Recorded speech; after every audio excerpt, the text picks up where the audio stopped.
2012년 6월에 영국 런던에서 있었던 일입니다. 그 한 여자 치과 의사가 남자친구를 만나서 사귀게 됐습니다. 서로 행복하고 좋은 시간을 보냈어요. 그러다가 이놈의 남자가 마음이 변했습니다. 서로 헤어지게 됐어요. 헤어지자마자 이 남자는 또 다른 여자를 만났습니다. 친구가 돼서 좋은 시간을 보내는 거예요. 근데 이 남자가 이빨이 아팠습니다. 그러니까 생각이 난 거죠. 옛날 애인이 치과 의사니까 잘해주겠지라고 생각하고 전화를 걸었어요. 그러니까 이 여자친구가, 전 여자친구가 오라고, 내가 잘해주겠다고, 걱정하지 말라고 오라 그랬어요. 그래서 이 남자가 그 치과에 갔습니다. 그래서 이빨 치료를 받기 위해서 전신 마취를 하고 눈을 감았다가 눈을 딱 떴는데 다시 기절할 뻔했습니다. 왜냐? 이 치과 의사가 이빨 32개를 다 뽑아버린 거예요. 그 전신 마취를 시켜놓고 정신이 없는 사이에 이빨을 몽창 있는 이빨은 다 뽑아버린 거예요. 이 남자가 너무 열을 받아가지고 형사 고발을 했습니다. 그래서 이 치과 의사가 만약에 유죄가 선고가 되면 그 치료, 치과 의사의 모든 의사 면허가 박탈이 됩니다. 그리고 감옥에서 몇 년을 보내야 된다는 거예요. 거기까지가 기사 내용이더라고요. 저는 이 기사를 읽으면서 이것을 웃어야 될지 울어야 될지 한참 동안 고민을 했었습니다. 한 사람의 시기심이 정말로 이러한 그 비참한 결과를 맺게 되는 거죠. 근데요, 이러한 시기심과 미움은 연인 사이에만 있는 게 아니에요. 남편과 아내 사이에만 있는 게 아닙니다. 연인이 아니더라도 남자와 남자 사이에도 시기와 미움이 있고요, 여자와 여자 사이에게도 시기와 미움이 있습니다. 사울과 다윗도 그러한 예였어요. 사울은 원래 다윗을 좋아했습니다. 다윗이 와서 하프를 연주를 해주면 악신이 떠났어요. 평안함을 누렸습니다. 편안한 거예요. 당연히 좋아하죠. 그리고 딱 볼 때 마음에 들어서 다윗을요, 병기를 잡는 소년으로 삼았습니다. 여러분, 그 전쟁할 때 병기를 잡는 사람은 자기가 의지할 수 있고 믿은 사람에게 맡기는 거잖아요. 그 다윗을 사울이 의지했고요, 좋아했습니다. 근데 사울이 그 마음이 확 변한 때가 있었습니다. 다윗이 블레셋과의 전쟁을 하고 거기서 승리했을 때예요. 보실까요? 사무엘상 18장. 다윗이 블레셋 사람을 쳐 죽이고 군인들과 함께 돌아올 때에 이스라엘 모든 성읍에서 여인들이 소구와 꽹과리를 들고 나와서 노래하고 춤추고 환호성을 지르면서 사울 왕을 환영하였다. 이때 여인들이 춤을 추면서 노래를 불렀다. 사울은 수천 명을 죽이고 다윗은 수만 명을 죽였다. 계속이요. 9절까지요. 이 말에 사울은 몹시 언짢았다. 생각할수록 화가 치밀었다. 사람들이 다윗에게는 수만 명을 돌리고 나에게는 수천 명만을 돌렸으니 이제 그에게 더 돌아갈 것은 이 왕의 자리밖에 없겠군 하고 투덜거렸다. 그날부터 사울은 다윗을 시기하고 의심하기 시작하였다. 이렇게 나와 있습니다. 처음에는 좋았는데 다윗이 전쟁에서 이기니까 여인들이 노래를 부르는 거예요. 뭐라고요? 사울은 천천히요, 다윗은 만만이다, 이렇게 부른 거예요. 그래서 나를 천천히라고 불러준 것, 그것만 해도 기쁠 텐데 그러지 않고 여자들이 뭐요? 다윗은 만만, 다윗 막 이러는 거예요. 그러니까 사울이 어떻다고요? 시기했습니다. 미워했어요. 그리고 죽이려고 했습니다.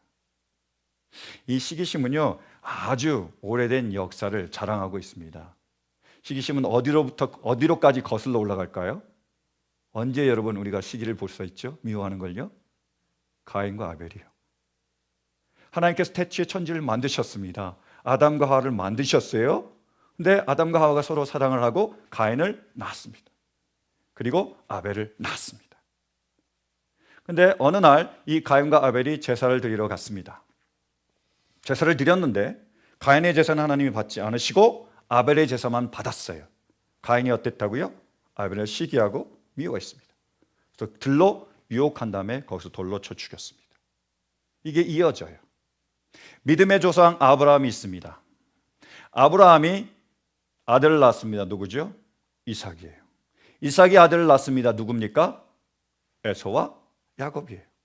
거의 쌍둥이죠. 같이 낳습니다. 그런데 이 에서의 장자권을 야곱이 뺏어가요. 그리고 에서의 축복권을 야곱이 다 가져갑니다. 그러니까 에서가 어떻게 하지요? 그를 미워하고 죽이려고 합니다. 그래서 야곱은 부지런히 도망가는 거예요. 외삼촌 댁으로 하란으로 도망을 갔습니다. 이게 반복되는 역사라는 거예요. 첫째가 있고요, 둘째가 있습니다.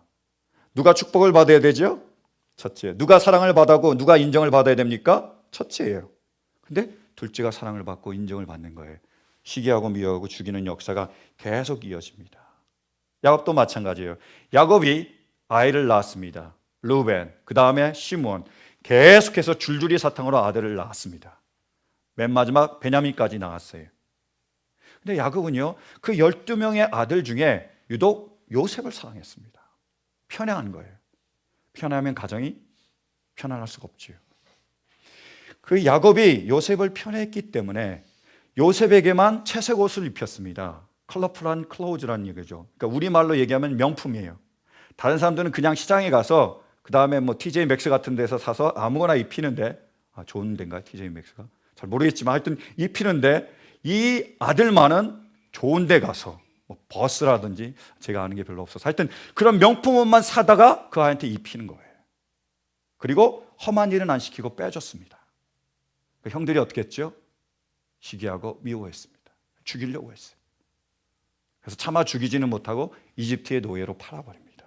이런 역사가 계속 반복돼서 사울도, 다윗도 마찬가지잖아요. 누가 첫 번째 왕이죠? 사울. 누가요? 다윗이 두 번째 왕인데 여자들이 뭐요? 사울은 천천히 돼, 다윗은 만만이야, 이렇게 얘기하는 거예요. 여러분, 우리 여자 성도님들에게 부탁합니다. 우리 남자들이 탁구를 칠 때나 운동을 할 때 편애하지 마시기 바랍니다. 다 응원해 주시기 바랍니다. 싸움 납니다. 이렇게 된 거예요. 그래서 시기하고 미워해서 결국에 이 사울이 다윗을 죽이려고 쫓아다니는 겁니다. 뿐만이 아닙니다. 사울과 다윗이 이렇게 서로 미워함을 통해서 그 집안이 나눠지는 거죠. 사울의 집안과, 그리고 이스라엘과 유다가 찢어지는 거예요. 이 시기심과 이 미움 때문에 한 사람의 시기심이, 한 사람의 미움이 그 집안을 나눠놓고 그 민족을 나눠놓고 찢어놓고 분열시키는 겁니다. 이런 일이 벌어진 거예요. 근데 이 이야기가, 이 시기심과 미움의 역사가 신약으로도 넘어옵니다. 참 희한한 건요, 예수님은 그 시기심과 미움의 대상을 누구로 정하시느냐? 바리새인으로 정해요. 참 그게 희한해요. 바리새인과 죄인의 관계를 그 모든 시기심과 미움에 대한 역사의 종결로, 거기에 대한 모든 판단의 근거로 주님께서 세우세요. 누가복음 15장을 보면 예수님께서 죄인들을 영접하시고 그들과 식사를 하십니다. 뭐죠? 친구가 된다는 거예요. 받아주신다는 의미죠. 근데 이 모습을 보고 바리새인과 서기관들이 수군거려요. 저는 죄인과 같이 식사한다, 죄인을 영접하고 죄인의 친구가 되고 있다라고 수군거립니다. 그때 예수님께서 바리새인들을 향하여 비유를 하나 하셨는데, 그게 바로 우리가 잘 아는 탕자의 비유입니다. 잘 아시죠? 탕자의 비유. 뭐 영국으로도 우리가 많이 하는데, 한 집안에 아버지가 있고 두 아들이 있습니다. 근데 둘째가요, 자립심이 강해요. 그래서 내 인생은 나의 것, my life is mine. 그 자기의 삶을 살고 싶어 합니다. 그래서 아버지께 나와 유산을 달라 그래요. 이제 독립하겠습니다. 그래서 그 독립 자금을 받고 먼 나라로 떠납니다. 가능한 한 아버지의 손이 닿지 않는 것으로, 가능한 한 아버지의 잔소리가 없는 것으로, 가능한 한 아버지의 그 손이 닿지 않는 그곳으로 숨는 거예요. 근데 나갔더니 뭐죠? 나가면 개고생, 그죠? 광고에 그러던데 그렇게 한 겁니다. 다 잃어버렸습니다. 다 탕진했습니다. 아무것도 남은 게 없는 거예요. 그래서 하는 수 없이 어떤 집에 들어가서 돼지라도 칠 수 있게 해달라고 부탁을 해서 돼지를 치고 있습니다. 근데 돼지가 먹는 쥐염 열매가 있는데 내가 먹으면 안 되는 거예요. 돼지 거니까요. 그럼 뭐만도 못한 인생이죠? 돼지만도 못한 인생. 너무 비참한 겁니다. 안 되겠다. 내가 아버지에 있을 때, 그 집에 있을 때는 이러지 않았는데 차라리 아버지의 집에 돌아가서 종이라도 돼야 되겠다, 이거보다 훨씬 낫겠다 해서 아버지께로 돌아갑니다. 그러니까 아버지가 어떻게 하죠? 이 배은망덕 같은 자식, 너 줄 때는 받을 때는 언제고 떠날 때는 언제고 이제야 돌아왔어 해서 두드려 패지 않았습니다. 안아주시고 받아주시고 좋은 옷을 입혀주시고 손에 가락지를 끼워주세요. 그리고 그 아들 위하여 큰 잔치를 벌여주십니다. 뭐죠? Happily ever after. 이걸로 끝이 나는 게 아니에요.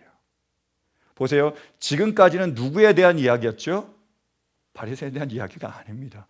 죄인에 대한 이야기예요. 예수님께서 지금 같이 식사하시는 그 죄인이 바로 누구요? 둘째 아들이에요. 그들에 관한 얘기를 하셨습니다. 이제부터 본격적으로 바리새인의 이야기가 시작이 됩니다. 그 아버지에게 아들이 몇 명이라고요? 2명. 둘째가 나갔다 들어왔습니다. 첫째가 있었습니다. 이 첫째는 자기 동생이 들어왔다는 소식을 들었습니다. 거기다 잔치를 벌였다는 소식이 들었어요. 분노를 합니다. 그리고 그 잔치에 참여하지 않아요. 그래서 이 아버지가 잔치가 벌어졌는데 이 큰아들이 오지 않으니까 안타까움을 마음을 가지고 이 아이를 찾아 나갑니다. 둘째 아들은 그냥 집에서 기다렸는데요. 첫째는 직접 찾아갔어요. 그리고 그 아들에게 들어오라고, 잔치가 벌려졌으니 와서 같이 기뻐하고 같이 즐기자고 얘기를 해요. 근데 그때 첫째 아들은 내가 왜 잔치에 참여할 수 없는지에 대한 자기의 이유를 분명하게 밝혀줍니다. 보실까요? 누가복음 15장이요. 그러나 그는 아버지에게 대답하였다. 나는 이렇게 여러 해를 두고 아버지를 섬기고 있고 아버지의 명령을 한 번도 어긴 일이 없는데 나에게는 친구들과 함께 즐기라고 염소 새끼 한 마리도 주신 일이 없습니다. 30절이요.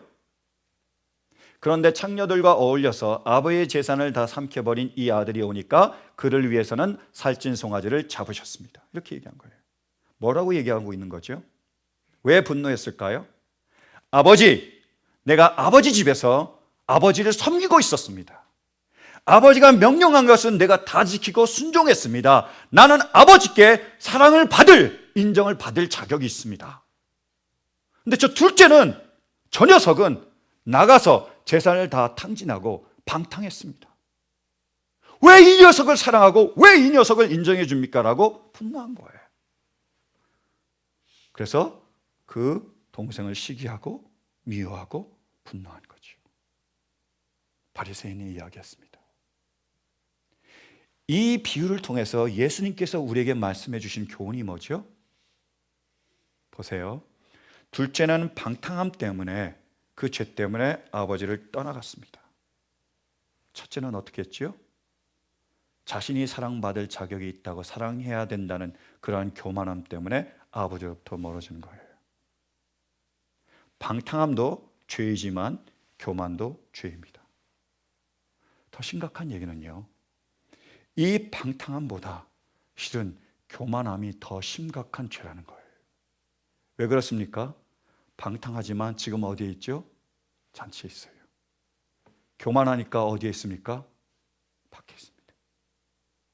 잔치가 벌어졌는데, 기쁨이 있는데, 즐거움이 있는데, 노래가 있는데, 포도주가 있는데, 그 풍성한 음식이 있는데, 첫째는요, 참여를 안 해요. 첫째는요, 누리지를 못하고 있습니다. 더 심각한 죄라는 거예요. 탕보 하나님이라는 책을 쓴 팀 켈러 목사님이 계세요. 그 목사님께서 지금 이 비유를 잘 설명해 주고 계십니다. 저 그대로 인용할게요. 두 아들을 보통 기준에서 보면 하나는 못됐고 하나는 착하지만 아버지와 멀어져 있기는 둘 다 똑같다. 아버지가 밖으로 나가 둘 다 사랑의 잔치로 불러들여야 한다. 그래서 비유 속에 잃어버린 아들은 하나가 아니라 둘이다. 창녀들과 놀아난 사람은 구원받는데 도덕적으로 올바른 사람은 여전히 잃어버려진 상태다. 형이 아버지의 사랑을 잃고 있음은 착함에도 불구하고가 아니라 착하기 때문이다. 그와 아버지를 갈라놓은 것은 그의 죄가 아니라 자신의 도덕적 이력에 대한 교만이다. 그를 아버지의 잔치에 동참하지 못하게 하는 건 그의 악이 아니라 의다 라고 얘기를 했어요. 그렇죠?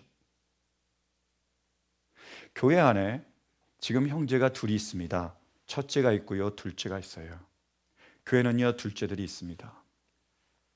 내가 죄인임을, 내가 부족하고 연약하고 아무것도 아님을 아는 사람들이 있습니다. 아무것도 아닌데, 사랑받을 자격이 없는데 주님께서 나를 사랑하시고 나를 받아주시고 이 모든 것을 베풀어 주셨음을 늘 감사하며 늘 감동하며, 그리고 어쩔 줄 몰라 하는 그런 둘째들이 있습니다. 근데요, 첫째도 있습니다. 어떤 사람들이죠? 하나님의 말씀에 순종합니다. 하나님을 열심히 섬겨요. 그래서 어떻게 생각하죠? 내가 사랑을 받을 자격이 있다고 생각을 해요.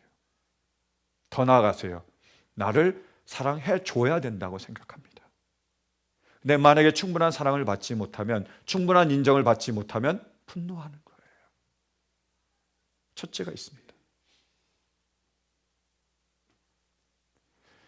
C.S. 루이스는 네 가지 사랑이라는 책을 썼습니다.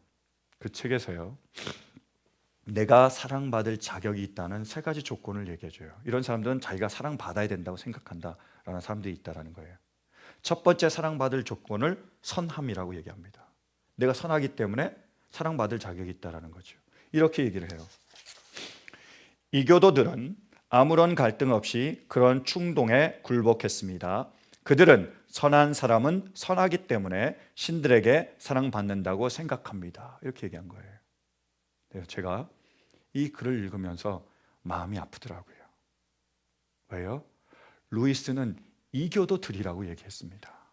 이교도가 뭐죠? 불신자라는 얘기예요. 교인이 아니라는 얘기입니다. 교인이 아닌 사람들은 자기가 선하기 때문에 사랑을 받을 자격이 있다고 생각한다라는 거예요. 왜 제 가슴이 아픈지 알겠죠? 교인들 중에서도 그렇게 생각하는 분들이 있다는 거예요. 이교도들이 생각하는 것을 교인들이 그렇게 생각한다는 거예요. 교인들 중에서도 내가 뭐요? 선해야, 내가 순종을 해야 하나님께 사랑을 받는다라는 생각하는 사람이 있는 겁니다. 더 나아가서 어떻게 생각하죠? 내가 선하니까, 내가 순종을 하니까 하나님께서 나를 사랑하셔야 된다고 생각하는 거예요. 내가 이만큼 했으니까 다른 사람들이 나를 인정해 줘야 된다고 생각하는 겁니다. 그 사람들이 있다라는 거예요. 근데 그것은 착각이라는 겁니다. 사랑받을 만한 자격이 아니라는 거예요. 두 번째, 내가 사랑받을 자격이 있다는 사람, 그 사람들은 회개 때문이라고 생각해요. 회개하는 사람, 그리고 주님께 돌아온 회심한 사람들은 내가 사랑받을 자격이 있다고 생각한대요. 이렇게 얘기합니다. 더 개화된 그리스도인들은 교묘한 속임수를 씁니다. 우리에게 하나님이 사랑하실 만한 덕이 있다고는 감히 생각지 않습니다. 그렇지만 속으로는 이 얼마나 훌륭한 회개인가 하고 생각합니다. 회심, 거듭남이란 뭐죠? 옛 삶에서 새 삶으로 바뀐 겁니다. 옛 삶은 뭐죠? 내가 주인인 삶. 새 삶은 뭡니까? 예수님께서 주인인 삶. 예수님 주님으로 영접하고 그리고 주님으로 모시며 섬기면 사는 삶. 이렇게 생각한다는 거예요. 내가 이제는 예수님을 주님으로 모셨어. 이제 내가 예수님을 따라서 살아가는 거야.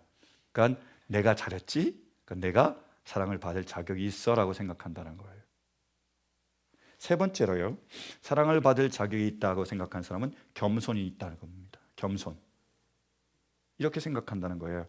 아, 내가 아직도 겸손이 많이 필요해. 근데 겸손이 필요하다는 것을 아니까 나는 그래도 사랑을 받을 자격이 있어라고 생각한대요. 근데요, 루이스가 얘기하기를 선함도, 회심도, 그리고 자기가 하는 그 겸손도 사랑을 받을 만한 자격은 안 된다고 얘기합니다. 실은요, 아무것도, 그 어떤 것도 사랑을 받을 만한 자격은 없습니다. 왠지 아십니까? 그 모든 것을 다 하나님께서 주셨기 때문이죠. 우리에게 받은 것 중에 우리가 가진 것 중에 우리가 하나님께 받지 않은 것이 있습니까? 없어요. 하나님께서 다 주신 것을 그냥 우리가 일부 하나님께 드리는 것, 뭐가 자랑이고 뭐가 우리가 사랑받을 만한 자격이 있냐라는 거예요. 그렇게 얘기하는 겁니다. 그럼 우리에게 필요한 게 뭘까요? 하나님의 은혜입니다. 오직 하나님의 은혜예요.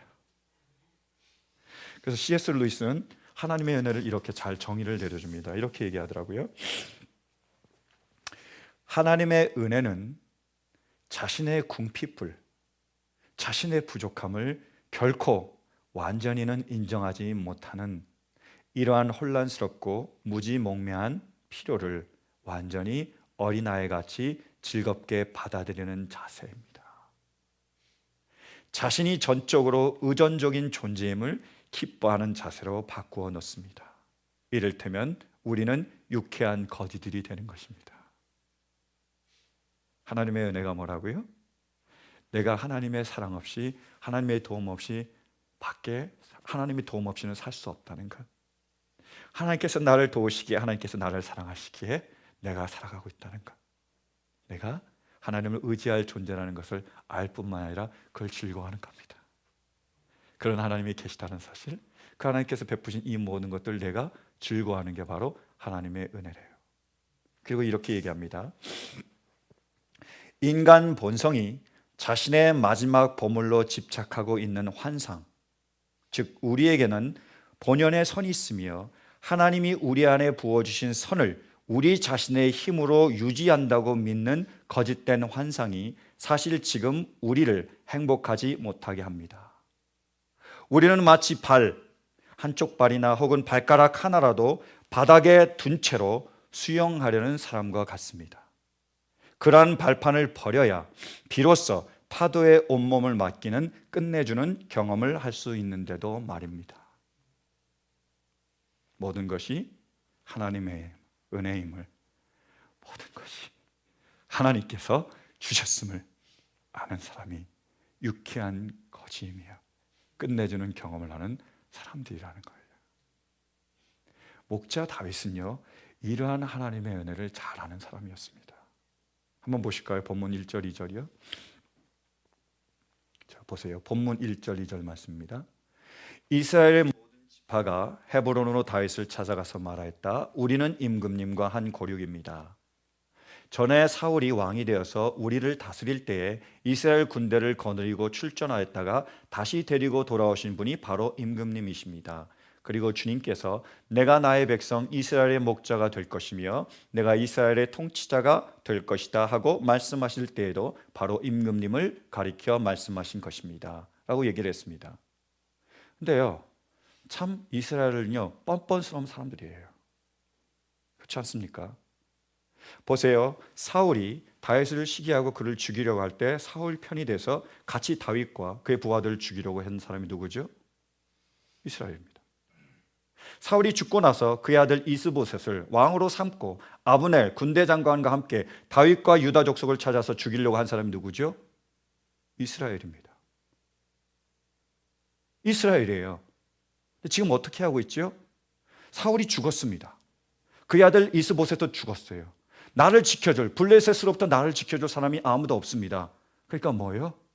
이제 찾아온 거예요. 다윗을 찾아와서 하는 말이 뭐냐면 당신이 우리와 골육이 아닙니까? 우리가 당신의 뼈 중에 뼈요, 살 중에 살이 아닌가요? 당신 우리와 하나가 아니었습니까? 우리는 한민족 아닙니까? 라고 얘기하는 거예요.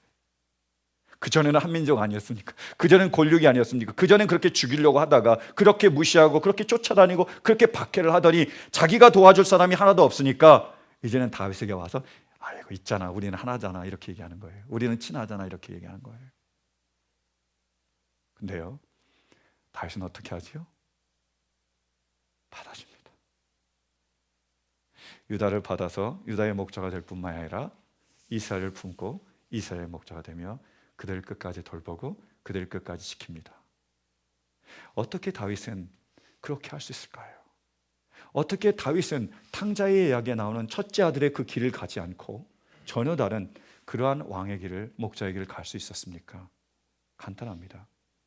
그는요, 자기가 그런 은혜를 받았다는 것을 알았습니다. 아무 자격이 없는 부족하고 모자란 자기를 하나님께서 선택하시고 왕으로 삼으셨다는 것을 알았기 때문이에요. 다시 2절 말씀 보실까요? 본문 2절이요. 2절을 보면 이스라엘 사람들이 와서 다윗에게 이렇게 얘기합니다. 당신이 나의 백성, 나의 이스라엘의 목자가 될 것이며 내가 이스라엘의 통치자가 될 것이다 하고 하나님께서 말씀하셨습니다. 이렇게 얘기하는 거예요. 근데 여기서 통치자라는 말을 우리가 생각할 때 군림하는 사람, 다스리는 사람 이렇게 생각하지만 그런 의미가 아니고요.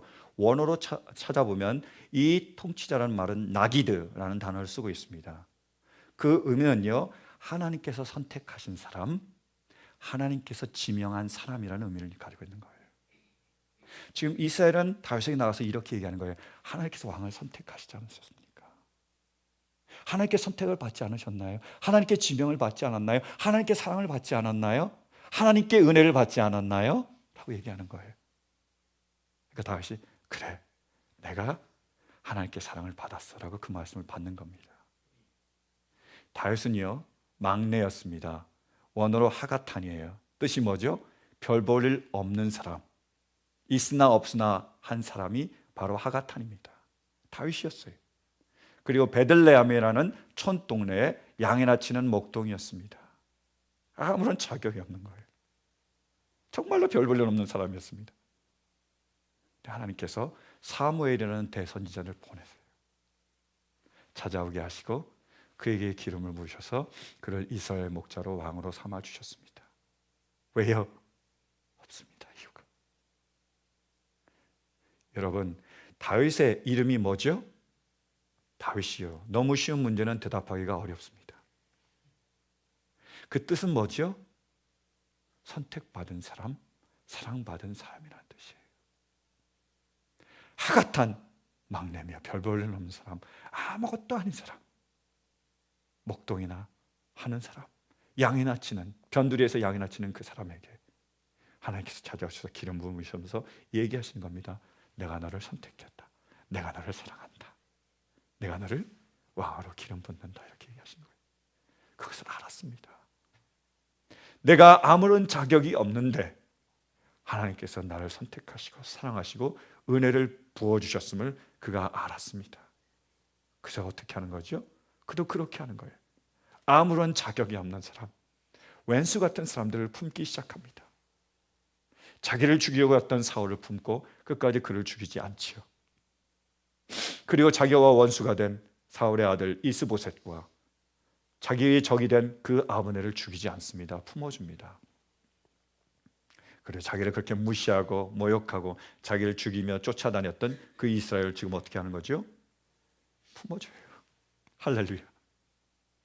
사울을 통해서 그 사람의 시기와 미움과 분노를 통해서 집안이 쪼개지고 나라가 쪼개지고 찢어지고 분열된 그 상태에 있었는데 다윗 그 목자 한 사람을 통해서 하나님의 은혜를 아는 그 사람을 통해서 하나님께서는 유다와 이스라엘이 하나가 되게 하셨고 사울과 다윗의 가문이 하나가 되게 하셨고 모든 나라가 하나가 되게 하셨습니다.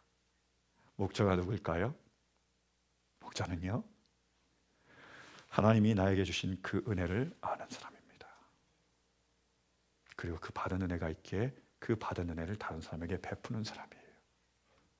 그래서 하나로 만들어내는 사람, 그 사람이 바로 목자입니다.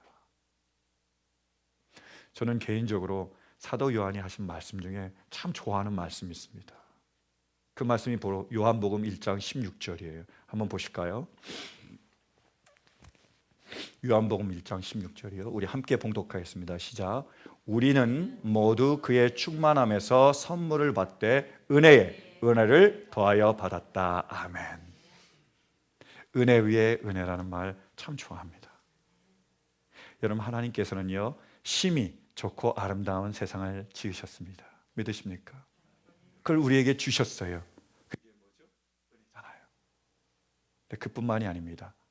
그 하나님께서 우리에게 주신 그 세상이 얼마나 좋고 얼마나 아름다운지를 알고 느끼고 즐기게 하셨습니다. 그게 뭐죠? 은혜 위에 은혜입니다. 하나님께서는요 우리에게 정말로 소중하고 귀한 분들을 주셨습니다. 우리의 부모님을 주셨고요, 우리의 남편과 아내를 주셨고요, 우리의 자녀를 주셨고요, 우리의 성도를 동역자를 주셨고요, 우리의 이웃을 주셨습니다. 이렇게 얘기하면 어떤 분이 그러시더라고요. 뭘요? 내가 그런 왼수들과 사는 거 그것이 은혜지요. 맞습니다. 그것도 은혜예요. 그런 왼수들과 사는 거 은혜입니다. 그런데 그 왼수들과 살아주는 그 사람, 부족하지만 모자라지만 그 사람을 받아주고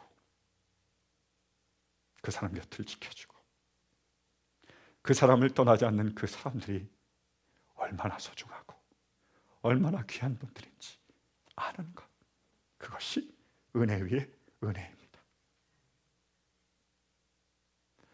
아무런 사랑받을 자격이 없는데 십자가에 달려 돌아가시기까지, 자신의 생명을 내어주시기까지 우리를 사랑하신 그 사랑, 그게 뭐죠? 은혜입니다.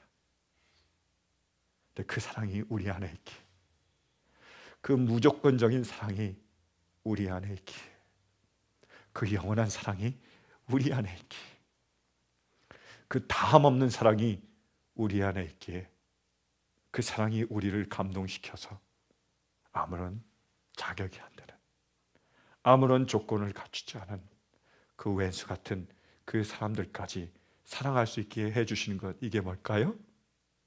은혜 위에 은혜입니다. 사랑하는 성도 여러분, 간절히 원하는 것은 우리 모두 가운데 하나님의 은혜가 있기를 간절히 축원합니다. 뿐만이 아니라 이 은혜 위에 은혜가 우리 가운데 임할 수 있게 되기를 간절히 축원합니다.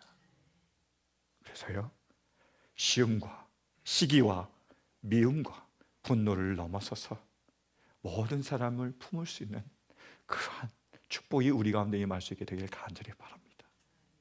이 은혜 위의 은혜를 통하여 우리 가정이 하나가 될 수 있기를 간절히 축원합니다. 이 은혜 위의 은혜를 통하여 우리 교회가 하나가 될 수 있기를 간절히 축원합니다. 이 은혜 위의 은혜를 더하여 이 세상이 주님의 사랑 가운데서 하나가 될 수 있기를 간절히 축원합니다. 이러한 축복이, 풍성함의 은혜가 우리 모두 가운데 임할 수 있기를 간절히 축원합니다. 우리 이 말씀 붙잡고 기도로 주님께